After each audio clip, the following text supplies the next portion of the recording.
Thank you, Eric. Well, just another introduction about me, short and sweet. I think the introductions for all these three together might take up 30 minutes because we have database gurus here on our panel. I'm Dipti Borkar. I'm the chair of the Presto Foundation Outreach. And this is a very interesting panel. I've been waiting for this one through the day. As we talked about earlier, open source allows us to share roadmaps, to be transparent about the technologies that the teams are working on. And in this panel, we'll talk a little bit about that. We'll talk about Presto today as well as beyond. But before going into the details, we will be hearing from Biswapesh Chattopadhyay from Facebook, Girish Baliga from Uber, and Dave Simmen from Ahana. Biswa is tech lead of the data infra for compute and modernization at Facebook. Prior to that, he was spent many years at Google, I think 12 or 13 years, designing some of the next generation of Google's exascale infrastructure, worked on projects, building projects like Priscilla, state-of-the-art distributed SQL query engine, Tenzing, SQL and MapReduce query engine as well. Biswa, thanks for joining today. We also have with us Girish. Girish manages Presto and Pinot and Flink teams at Uber. And prior to that, he spent over a decade optimizing resources, search ads, geodata at Google as well. Interrupted by a brief startup stint at Urban Engines. And he has a PhD in computer science from UIUC. And an MS in math as well. And last but not least, Dave Simmon, co-founder and CTO of Ahana. Dave was chief architect with Splunk and was named first fellow of the company. Prior to Splunk, Dave was an engineering fellow and CTO of Teradata Aster. And earlier in his career, he was STSM, a senior technical staff member at IBM Research. Dave is a named inventor of about 37 patents and has about 15 publications in his name. So I think if I keep going, we'll take the whole time. So let's dive in. Folks, Presto is a fascinating engine, as we've talked about all day: open, federated, disaggregated, distributed, and with that, maybe you can each of you can talk a little bit about your experience with Presto currently, and maybe a short introduction with it. Bishwa, why don't you get started? I think, as Atiya said, that, by the way, excuse my voice, I am totally hoarse for the last few days, so I'll be mostly be croaking instead of talking. I think I come from I come from a Google background where there was really no exposure to open source, so the whole thing has been kind of quite fascinating. I think that the power of open source and how we can very quickly innovate is quite fascinating to me. And I also see a lot of kind of missing bits or opportunities of how we can take it to the next level, so to say. And there are there is actually, I'm going to be talking about this later, as you guys know, about some of the stuff you're doing at Facebook about it. So it's I'm quite intrigued by this whole problem space, and very excited to be working with all of you guys. Great, thanks, Bishwa. Girish, you want to go next? Maybe a short intro, background. Yeah, sure. Thanks for that nice introduction, Dipti. So as you mentioned, at Google, I spent a long time, just like Biswa, and I was actually in multiple domains. I was in core infrastructure, the Borg area, and then I spent a bunch of time in the search ads ecosystem. We were counting millisecond budgets all the time. And then I worked on analytics for geodata systems, and that's how I ended up here at Uber. So yeah, I think it's been like Biswa, for me also open source is new, so it's been kind of an interesting experience so far. But it's also been a good opportunity for me to bring all the experiences that I've had with these other domains. So core infra, how to run reliable systems. So with search ads, how to run systems with high uptime, and how to optimize for low latency workloads. and also the geodata stuff that we did at Google. So I think all of these are things that I can bring and contribute to this ecosystem. So hopefully the next few years we'll have a much better system going forward. Great, thanks, Girish. Dave, share a little bit about you. Oh, yeah, I think you covered a lot of it. I have 30 years of experience as an engineer and architect building enterprise distributed storage systems at Splunk, at Teradata, at IBM, and Apple. And so to answer your question, I've been in the Presto world since the middle of July. But prior to that, I worked for many years in the relational database space at IBM in the context of developing DB2 and other IBM products. In fact, I was able to influence and contribute to some of the early federated database systems work that went on at IBM there. There was a product called IBM Data Joiner, which was focused on federating the relational systems of the day, Informix, Oracle, the different DB2s. And then there was another project at IBM Almaden called Garlic, which was one of the early projects that were concerned with extending the SQL-based federation capabilities to non-relational sources. So that early Garlic work, which ultimately got integrated into DB2 as well, introduced the notion of what we call a wrapper, which is really an early version of what we call connectors in today's Presto. So I'm super excited to get back to my federated roots here at CTO at HANA and to work with technology leaders like Biswa and Girish to help further Presto's capabilities. Great. Thanks, folks. To dive right into the meat of this session, right? There are a lot of areas of improvements for Presto. Today, Presto is a very robust query engine. Through the day, we heard that people have a lot of workarounds for how they are managing a variety of things, whether it's a single coordinator or whether it's performance issues, etc. And so let's dive in. Biswa, one of the areas is language capabilities, and maybe you can talk a little bit about how you guys are thinking about this and other areas. I think on the language side, one of the things that I think Girish would empathize with me, that one of the things that surprised me at Facebook actually is how much SQL is there. I think at Google, one of the things that was different was when SQL, even when it was used over massively complex data structures, like there were nested structures and maps and arrays and stuff like that. And like Google SQL evolved to be really, really good at taking care of this kind of, what I call the post-relational model, right? Where you're extending kind of SQL in like fundamental ways of like how to deal with complex structured data. And like I see like there's a lot of different ways. Like Dremel had a way, Google SQL let us standardize on one way, and Presto has some way. I actually like the Presto way. Like the Lambda stuff is fairly cool. The Google SQL way is very correct, but also kind of hard to wrap your head around. I think at times, at least it was for me. But it was very powerful too. So, but one of the things that I think getting good performance on these really complex structures is hard, right? And if you look at some of the stuff that, like for example, Snowflake has been doing, like essentially auto managing complex structured data. So they allow you to ingest JSON and they automatically kind of columnarize and store it. And so there's a lot of scope there, I think. And I think our data is going to get more and more complex. And then if you look at some of the stuff that we were doing in BigQuery at Google, right?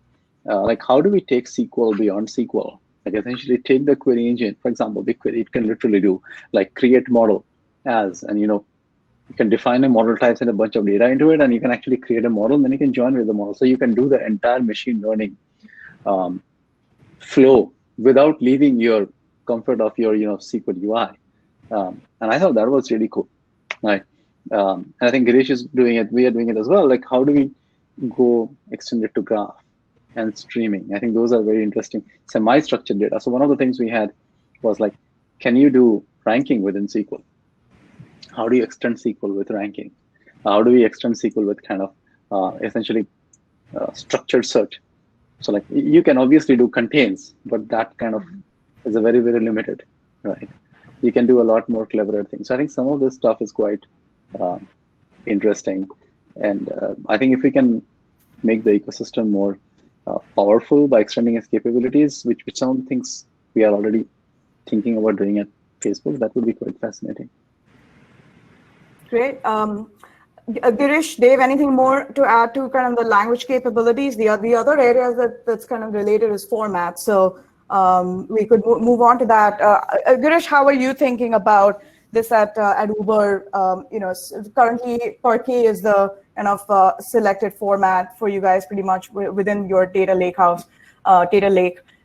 Maybe talk a little bit more about further optimizations either to that format or within the engine itself. Yeah, I'll dig into Parquet, but I also wanted to add a quick note to what Biswa was saying earlier, right? So in terms of like SQL language extensions, one of the areas like Biswa mentioned we're looking at is Presto on streaming analytics. And one big area in streaming analytics is this concept of window functions, right? But not standard Presto window functions, but streaming window functions, right? Where you're computing aggregations in like a time slice window, right? Either it's hopping or sliding or whatever the concept you want to use. So that abstraction does not exist, whereas it does in Calcite, which is why Flink has used Calcite as a native SQL dialect. So this is something that we are also looking to see if we can extend Presto to do. So in terms of language, definitely a lot more work and opportunities there. Now coming down to Parquet, yeah, I think it's kind of interesting that Uber has taken on Parquet, and I think it's for very kind of the similar reasons that Biswa shared earlier with regards to Google, right? So our data is deeply nexted, it's highly structured, and it's of necessity this way because we are modeling concepts like trips, eats, deliveries, and so forth. So there's like repeated waypoints and things of that nature. So these kind of encodings, for better or worse, seem to be better in Parquet, and which is why we went with that format. It's actually been pretty interesting that with Presto, like the engine was so nicely developed that we were able to do similar optimizations on Parquet. Biswa, anything more to add to the storage formats?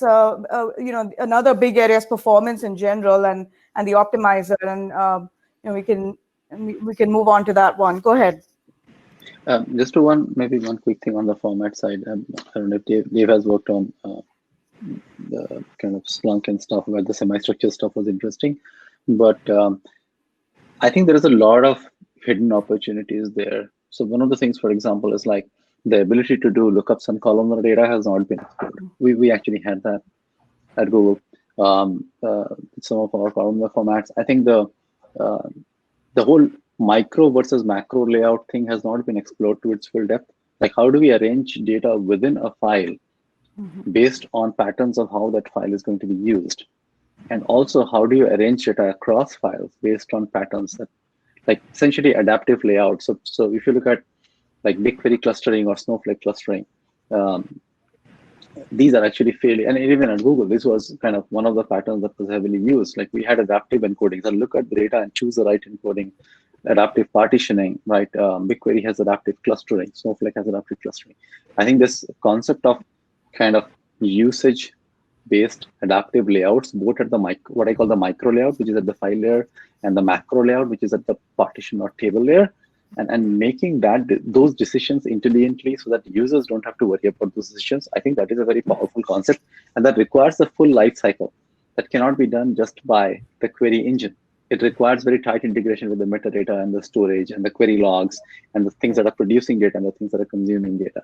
So I think that workflow needs to come together as a unit to make that happen, which is I think, an interesting challenge in open source world where people are essentially combining my engine with somebody else's storage, with somebody else's mix and match. Exactly. Yeah. And this is where, like, I think providers like Snowflake and BigQuery, which provide a end-to-end service, have a distinct advantage because they have the whole ecosystem, or even Teradata, all those kind of commercial code. I think we need to think about how we can get there, but not lose the flexibility that we have our current ecosystem to kind of richer APIs, richer metastore APIs, richer kind of feedback APIs, and things like that. That would be quite interesting in my view. Absolutely. Welcome back, Girish. Sorry, I think you dropped there for a little bit. Maybe a quick comment on formats before we move on to the optimizer. Yeah, just to wrap it up. Yeah, sorry for dropping off. No worries. The joys of virtual events. Yeah, exactly. Right. Yeah, just to wrap up on the Parquet discussion. So yeah, we chose Parquet for different reasons, but then given that it was there, it was actually pretty cool that we could extend Presto to not only read Parquet, but read Parquet in an optimized way and get performance comparable to ORC. So the ability to do that for a completely different file format in an open source system is pretty awesome. Great, great. Yeah, there's multiple layers of performance improvements, whether it's the storage, from the format to the storage engine with caching to obviously the optimizer that can be extremely intelligent. Currently, Presto supports an RBO, a CBO if you have stats in your data lake, but there's still room to kind of grow there. So, Dave, maybe you want to share a little bit about your view on this as you've worked, with your experience in optimizers in general. Yeah, I mean, Presto really is state of the art in terms of providing large-scale SQL-based access to a variety of data sources and data types. But yeah, I think there's room for improvement with regards to optimization and execution. I tend to look at it from there's multiple decades of prior art that we can still leverage just from my early examination of the code. And also there's some really new and exciting work going on in academia that we might look at applying. So, just off the top of my head, as an example of like prior art, there's a bunch of query transformations that leverage keys, referential constraints, functional dependencies and things like that they're sort of like table stakes stuff for relational database systems, and they can allow you to do rewrites, different types of query transformations that get orders of magnitude better performance. We can also exploit modern hardware for vectorized execution, be more robust in memory limits and single points of failure. So all this is ongoing work that was highlighted in Nezzy's keynote and other talks today. But I think, from my deepest roots are in the optimizer space. And so, yeah, sure.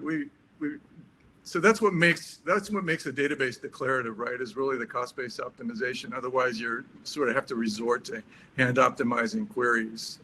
But the problem here is that traditional cost-based optimizers use intricate cost models to determine the optimal query execution plan from a large space of alternatives. So building a cost model is sort of a black art. It's very fragile. It relies on data distribution statistics for the underlying data, and that's particularly hard to come by in this federated environment, as the data exists in various sources and data formats, and it's all disaggregated from the query engine. So this is where potentially we could look at some of the interesting work that's being done in academia, where they're exploring the use of deep learning techniques to solve the cost-based optimization problem.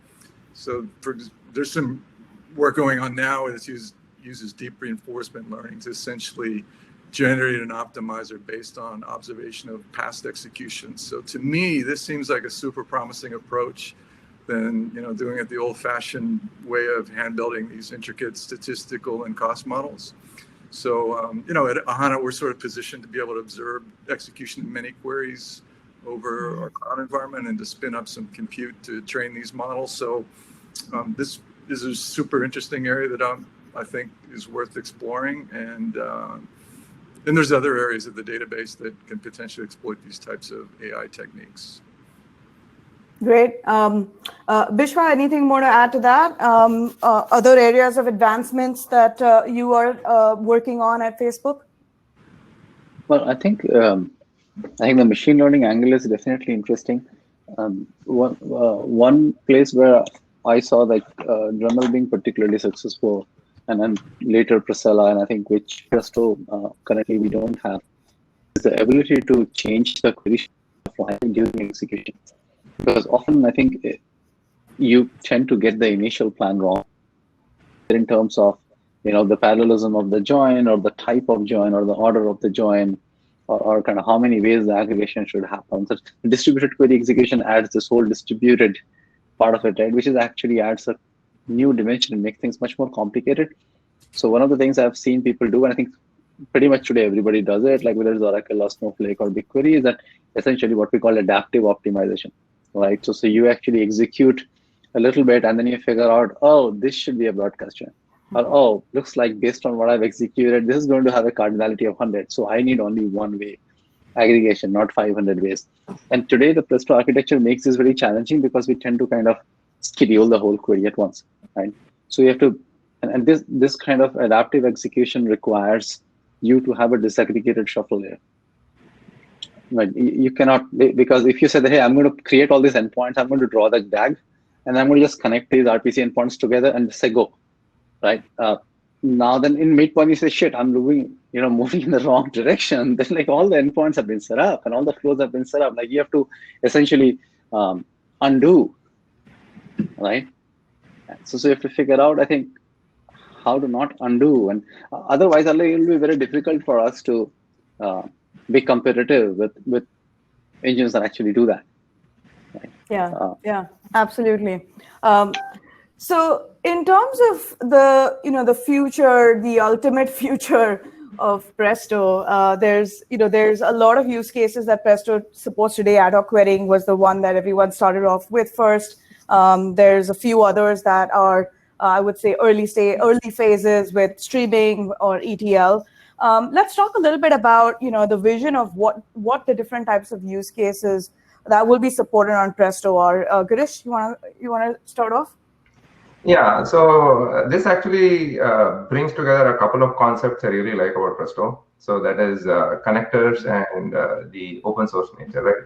So we've actually set up Presto on Pinot at Uber, and it runs on if you just count the number of queries, right, it runs on a much bigger scale than our interactive Presto cluster. Like we do 1,000 QPS at peak, right?